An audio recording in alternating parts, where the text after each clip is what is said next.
बिस्मिल्लाहिर्रहमानिर्रहीम अस्सलाम वालेकुम। हमने ज़िंदगी में कभी ये टाइम नहीं देखा था कि एक वक्त ऐसा आ जाएगा कि इज़राइल और अमेरिका आमने सामने खड़े हो जाएंगे और इसराइल अमेरिका की शारक को पकड़ लेगा। वैसे तो पूरा अमेरिका, उसकी सियासत, बैंकिंग, सब कुछ, कांग्रेस से लेकर सब कुछ इजराइल के कंट्रोल में है, लेकिन ये कभी नहीं देखा था कि एक वक्त ऐसा आ जाएगा कि ओपनली इजराइल अमेरिका का गला पकड़ लेगा, उसकी शारक पकड़ लेगा और दुनिया के सामने ये बात कहेगा कि ना तो हम कोई मुस्लिम कंट्री हैं, ना हम तुम्हारा ले पालक कोई बच्चा है, ना कोई और है।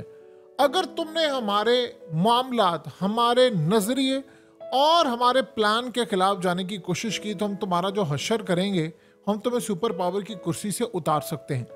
आज पहली दफा वो नजारा हमने दुनिया के सामने देखा है और देख रहे हैं कि जब पूरी अमेरिका की एस्टैब्लिशमेंट नेतन्याहू के आगे बेबस हो चुकी है। इतनी बुरी तरह अमेरिका आज बेबस है कि आप देख लें कि सुपर पावर होकर इसराइल ने उसको गले से पकड़ लिया। आप जानते हैं कि कल हमास के जो लीडर हैं उनको ड्रोन हमले में बैरूत में मार दिया गया था। उसके साथ तकरीबन 6-7 लोग और भी मारे गए थे। उसके बाद सूरत हाल ये पैदा होती है कि हिजबुल्ला अब पूरी अपनी तैयारी करी है, वो हमला करने जा रहे हैं। यमन हमला करने जा रहा है। ईरान ने अपनी फौजें हाई अलर्ट कर दी हैं। इजराइल ने पूरे मुल्क के अंदर फौजें हाई अलर्ट कर दी है। लोगों को कहा है कि वो घरों से चले जाएं और ख़ास तौर पर बॉर्डर की साइड से। ये सारी सूरत हाल आप सब जानते हैं। लेकिन उसके बाद मामला तो उससे भी ज़्यादा खतरनाक हुए कि जैसे ड्रोन हमला हुआ तो अमेरिका ने ऐलान किया कि उसने कहा कि इजराइल ने बदतरीन गलती की और हमें तमाद में लिए बगैर ये काम कर दिया जिसको किसी सूरत काबिल बर्दाश्त नहीं समझा जाएगा।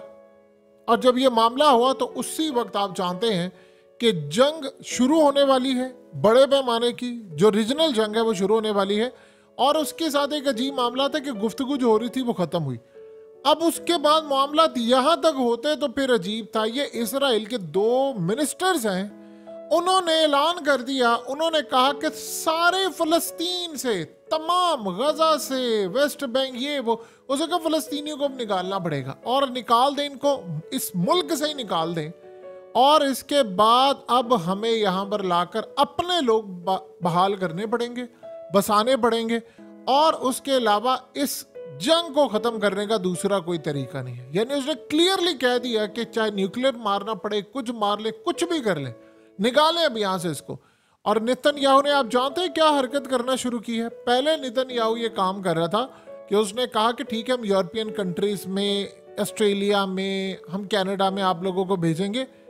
अब उसने काम क्या करना शुरू किया है, वो कह रहा है कि इनको कॉन्गो भेजो, इनको अफ्रीका भेजो, हेटी भेजो, फलाना भेजो, ढिमकाना भेजो। यानी हम इनको अब वहां पर भेजेंगे कि जहां पर इनको पानी नसीब नहीं होगा। ऐसा लग रहा है कि इन सब ने फैसला कर लिया है कि दुनिया में तीसरी जंग अजीम छिड़नी है तो अब छिड़ जाए। लेकिन इन 2 बदबख्त मिनिस्टर्स ने क्या बात की है, आप ज़रा अंदाज़ा कर लें इस शख्स की सूरत हाल के। स्टेट डिपार्टमेंट की जानिब से ज़रा ये ट्वीट समझिए, ये किसी आम जगह से आया होता तो हम कहते। ये मैथ्यू मिलर जैसल में स्टेट डिपार्टमेंट की जानिब से उसने कहा कि हम रिजेक्ट करते हैं, इसराइल के मिनिस्टर्स ने ये जो बात की है, किसी सूरत फ़लस्तीनियों को हम गजा से नहीं निकलने देंगे। इसके बाद आप अंदाज़ा करें कि एक अमेरिका की एम्बेसडर यूनाइटेड नेशन की जानिब, उसने भी कहा है किसी सूरत काबिल कबूल नहीं है ये जो इसराइल के मिनिस्टर्स ने बातचीत की है कि हम यहाँ से फ़लस्तीनियों को निकाल देंगे। उसने कहा अमेरिका रिजेक्ट करता है और हम वार्न करते हैं हम किसी सूरत ये काबिल कबूल नहीं करेंगे।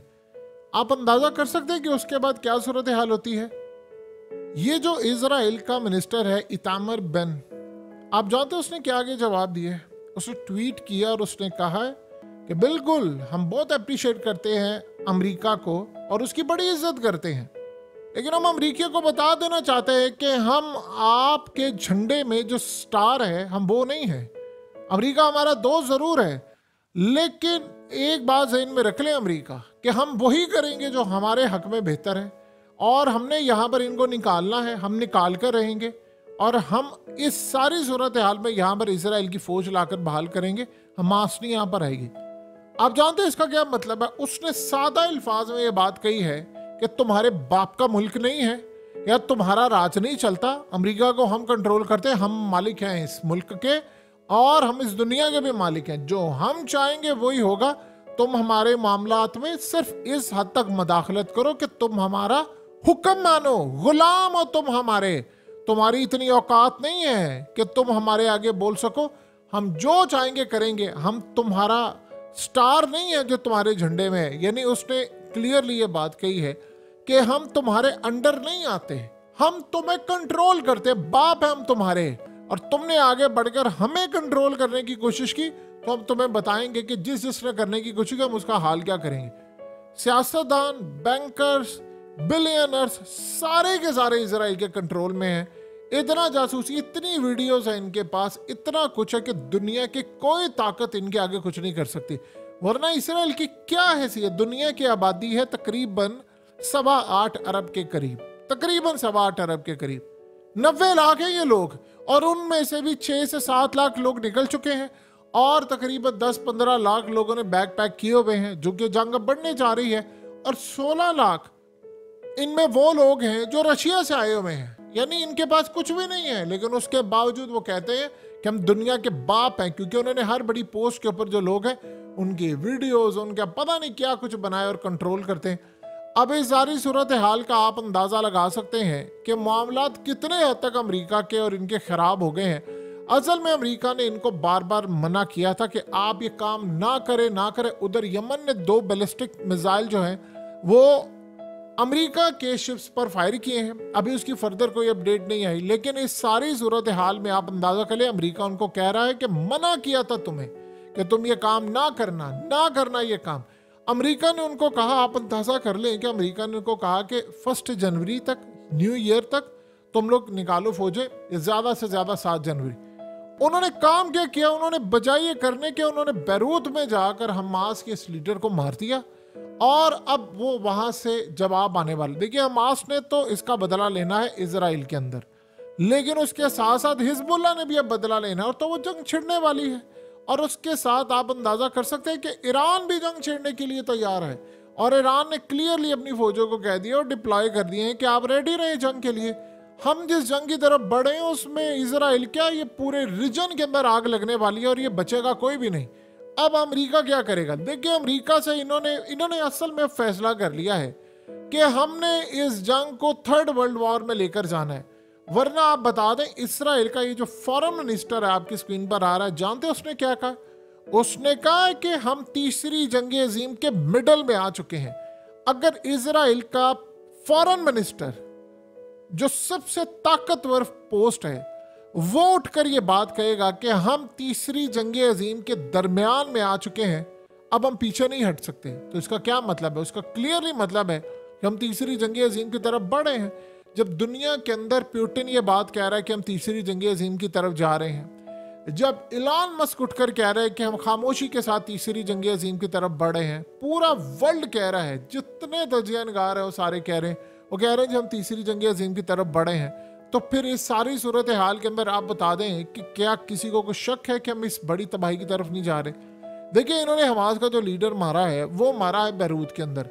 हिजबुल्लाह ने अब इनको देना है जवाब, और वो जवाब देंगे, डेफिनेटली बात है। लेकिन इधर से हमास ने अब जो हमले हैं इन पर वो बड़े तेज करने जा रहे हैं। असल में कहानी ये होती है कि जब इस तरह की तंजीमें होती हैं, उनके जो लोग मारे जाते हैं उनको फ़र्क नहीं पड़ता। वो इस सारी सूरत हाल में देखते हैं, जैसे मिसाल के तौर पर अफगानिस्तान में मुल्ला उमर के मर जाने के बाद क्या अफगान तालिबान जंग हार गए थे? शिद्दत आ गई थी, उन्होंने कहा था बदला लेना है, हत्ता कि मुल्ला उमर अपनी तबाही मौत मरा था। लेकिन इस सारी सूरत हाल में उन्होंने जंग नहीं रोकी और उसके बाद उन्होंने बल्कि अमेरिका को मजीद मारा कि अब हमने इनको निकालना यहाँ से, इससे पहले कि हमारे और भी लीडर्स मरे। तो इस सारे मामले के अंदर आप अंदाज़ा लगा सकते हैं कि चीज़ें क्या हुई। तो करते करते सूरत हाल ये पैदा होगी कि इन सब ने फैसला कर लिया है कि हमने अब ये लड़ाई करनी है और ये लड़ाई बड़ी आखिर दम तक लेकर जानी। देखिए, इनके जो मिनिस्टर्स ने बात की है वो अड़ गए हैं, वो कह रहे हैं कि निकालना है हमने यहाँ से, ये क्लीन अप करने से आपको जितने मर्जी मिसाइल मारने पड़े वो मार देंगे, वो तैयार होकर बैठे हुए हैं, उन्होंने किसी चीज़ की परवाह नहीं करनी। अब जो सिनेरियो बन रहा है वो क्या है? देखिए, सिनेरियो ये बन रहा है कि इस वक्त मुस्लिम ममालिक के अंदर सारे हाई अलर्ट हो चुके हैं। पहली दफ़ा हमने ऐसी सिचुएशन देखी है कि जहाँ पर सारे के सारे इस वक्त हाई अलर्ट हैं, तमाम फौजी, और सबको इस बात का खदशा है कि इजराइल बाज नहीं आया, अमेरिका ने पूरी कोशिश कर ली है। ये न्यू ईयर इतना जिसके ऊपर इन्होंने सारा रोकना था, सब करना था। तो जब उन्होंने फैसला कर लिया है कि हमने लड़ाई करनी है, हमने कुछ भी नहीं छोड़ना, तो बस आप ये समझिए ये लड़ाई अब बढ़ने जा रही है। अब इस सारे मामले के अंदर ये जो मिडिल ईस्ट के अंदर कंट्रीज हैं वो मुकम्मल तौर पर इस वक्त हाई अलर्ट हैं और वो सारी परेशान बैठे हुए हैं। वो परेशान इसलिए बैठे हुए हैं कि हालात हमारे कंट्रोल से बाहर होके ये हमारे मुल्कों तक आग फैलने वाली है। सबसे बड़ा प्रॉब्लम ये है कि अमेरिका को भी ये समझ नहीं आ रही कि हमने इस जंग में स्टैंड कहाँ करना है। देखिए, अमेरिका ने अभी तक पूरी कोशिश की है कि वो इस जंग में ना बढ़े, कूदे ना, हत्ता कि आप सोचें कि उन्होंने असला सप्लाई किया है। प्रॉब्लम क्यों अमेरिका के लिए आ रही है? असल में अमेरिका के जितने बड़े बड़े लोग हैं इनको बड़े खुफिया तरीके से मैनेज किया हुआ है। आपको पता है कैसे मैनेज किया हुआ है? दुनिया की खूबसूरत तरीन लोग इनके बेडरूमों में और ना जाने क्या कुछ पहुंचे, और इसके अलावा बहुत सारी चीजें मैनेज करने के लिए, तो वो मैनेज करना जानते हैं। इसीलिए आप देख ले, आपने कभी देखा है कि जो बाइडेन खुद चल के आया हो, अमेरिका का प्रेसिडेंट किसी मुल्क में जाए, उसका फॉरेन मिनिस्टर जाए, उसका आर्मी चीफ जाए, उसका CIA का चीफ से लेकर तमाम लोग जाए, और उसके बाद भी ये सूरत हाल हो कि वो कह दे नहीं। अभी तक की आप जंग देख लें तो तकरीबन 88 दिन कंप्लीट हो गए हैं।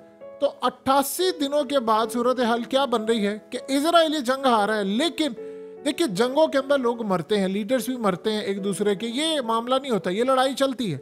लेकिन आप देखिए कि उसने किसी साइड पर जंग रोकने का अभी तक इंदिया दिया, वो अब इसको बढ़ा रहा है, वो ओरिजिनल जंग बना रहा है। और आप ये देखेंगे एक बड़ी अजीबो गरीब चीज, वो अमेरिका को कह रहा है कि तुमने ये जंग लड़ने के लिए आना है। बल्कि अब एक और अजीब गुफ्तगू हो रही है, और वो गुफ्तगू बड़ी अजीबो गरीब है। वो कह रहे हैं कि इजराइल को न्यूक्लियर हथियार दे दे अमेरिका। हत्ता कि इसराइल के पास है, लेकिन अमेरिका के अंदर बैठे हुए वो ताकतवर लोग जो इसराइल के लिए लॉबी कर रहे हैं, वो कह रहे हैं कि इसराइल को न्यूक्लियर हथियार दे ताकि वो इन पर हमला कर दे। अब असल में उन्होंने अमेरिका को क्लियरली वार्न कर दिया है कि तुम यहाँ पर भेजोगे, बहुत ज़्यादा असला भेजोगे, हम तुम्हारे बाप हैं और हम तुम्हारे हलक में हाथ डालकर ये असला निकालेंगे। तुम यहाँ पर भेजोगे, मिसाइल भेजो, तुमसे अपना मुल्क संभलता नहीं संभलता, यहाँ पर आओ। 12,000 किलोमीटर दूर है अमेरिका रेड सी से, बताए 12,000 किलोमीटर, उसके तो बॉर्डरों को कोई खतरा नहीं, तो वो यहाँ पर किसके लिए आया है? सारी जिंदगी ये उसने आकर मिडिल ईस्ट में अड्डे किसके लिए बनाए हैं? उसने इसराइल की हिफाजत के लिए बनाए थे। तो क्या इसराइल आज चुप करके बैठ जाएगा? सवाल ही पैदा नहीं होता। सो अब सारी सूरत हाल ये पैदा हो गई है कि प्लान उनका जो था उस प्लान से पीछे नहीं हट रहे। वो प्लान क्या है? मस्जिद अक्सा को इन्होंने टारगेट करना है, इन्होंने नहीं छोड़ना, इन्होंने सारे फलस्तीनियों को यहाँ से निकालना है। और इस चक्कर के अंदर अब आप सोचे जरा कि उन्होंने किस पैमाने पर लड़ाई की गुफ्तगू और आगाज और चीजें करना शुरू कर दी हैं कि हम इनको कॉन्गो भेजेंगे, हम इनके साथ वो हाल करेंगे। इसका मतलब है कि उन्होंने न्यूक्लियर मारने के लिए सारी तैयारी की है। देखिए, अभी तक दुनिया ने इनका क्या उखाड़ लिया है, बताएं, अभी तक दुनिया ने इनका क्या उखाड़ लिया? क्या इन्होंने बात की है? कोई ऐसी बात हो सकी है कि दुनिया ने इनको कहा हो कि जी आपने क्या? वो सारी दुनिया में एहतजाज है, इंटरनेशनल कोर्ट ऑफ जस्टिस के अंदर केस चला गया है, वहां पर सुनवाई शुरू होने वाली है, और वहां से वाइब्स आ रही हैं कि ऑर्डर जारी कर रहे हैं कि जी आप ये जंग रोके और ये सारा कुछ करें। वो सब कुछ होने वाला है, लेकिन क्या उसको कोई परवाह है? वो नहीं परवाह, क्योंकि उसने खाली अमेरिका नहीं, दुनिया की हर जगह पर बैठकर कंट्रोल करता है। अब आप सोचिए कि पहली मर्तबा ये मामला खुलकर आया कि अमेरिका ने थोड़ी ऊंच नीच करने की कोशिश की। क्या औकात है इनके मिनिस्टर्स की? अमेरिका का एक लोअर रैंक के सेक्रेटरी किसी मुल्क के अंदर को खत लिख दे, वहां प्राइम मिनिस्टर का तख्ता उलट देते हैं।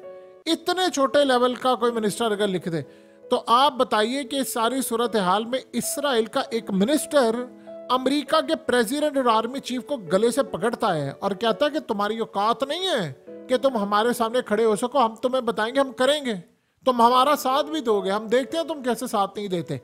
आप सोचे जरा कि अमेरिका ने इस माहौल के अंदर जहां पर उनको अंदाजा हो रहा है कि तबाही बहुत ज्यादा हो सकती है, हमारा इलेक्शन सर पर खड़ा है, ऑलरेडी अवाम खिलाफ, ये यूरोप की कंट्रीज जब साथ नहीं दे रही थी तो उन्होंने साथ क्या कहा? उन्होंने कहा जी हम अपनी अवाम के खिलाफ तो नहीं जा सकते ना। तो बाइडेन ने कहा कि मैं कैसे जा सकता हूं अपनी अवाम के खिलाफ। इवन कि आप देख लें कि नेतन्याहू की रेटिंग जो है, अगर वो इस जंग को जीत भी जाता है तो 15% है, यानी 15% लोग सिर्फ उसको दोबारा प्राइम मिनिस्टर देखना चाहते हैं। लेकिन उसको कोई परवाह नहीं है। वो कहता भाड़ में जाए, कोई मुझे देखना चाहता है या नहीं। हमने जो प्लान बनाया था, और ऊपर से वो जो पीछे बैठे हुए इनके मजहबी पेशवा हैं वो इनको कह रहे हैं नहीं नहीं नहीं नहीं, तुम जाओ, तुम बातचीत करो, तुम आगे बढ़ो, यही पेशन गोइयां पूरा होने का वक्त है, हमें रूज मिलेगा, हमें ये होगा। उन्होंने इसको उकसाया हुआ है। और आज देख लो, उन्होंने अमेरिका को शारक से पकड़ लिया और कहा है कि तुम अगर हमारे खिलाफ खड़े होगे तो हम तुम्हारी ईंट से ईंट बजा देंगे, और देखो हम तुम्हारे साथ करते क्या है।